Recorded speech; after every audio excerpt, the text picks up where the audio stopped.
కానీ ఇదే ప్రభుత్వం మన గౌరవ ముఖ్యమంత్రి, ఆంధ్రప్రదేశ్ ముఖ్యమంత్రి నారా చంద్రబాబు నాయుడు గారు తిరుపతి వచ్చినప్పుడు వారు ఏమన్నారంటే, ప్రపంచవ్యాప్తంగా వెంకటేశ్వర స్వామి వారి యొక్క వైభవాన్ని చాటే విధంగా మేము చక్కగా ఈ విశ్వవ్యాప్తం చేయబోతున్నాము అన్నారు.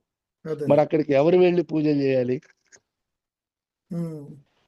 మొన్న స్విట్జర్లాండ్ లోనో నెదర్లాండ్ లోనో ఎక్కడో ఒక స్థల సేకరణ కూడా జరిగిందని చెప్పి మన చైర్మన్ గారు ప్రకటించారు. అక్కడికి ఎవరు వెళ్ళి పూజలు చేయాలి?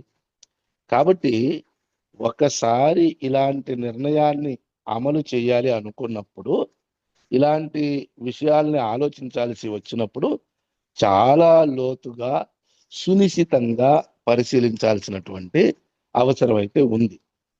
దీని మీద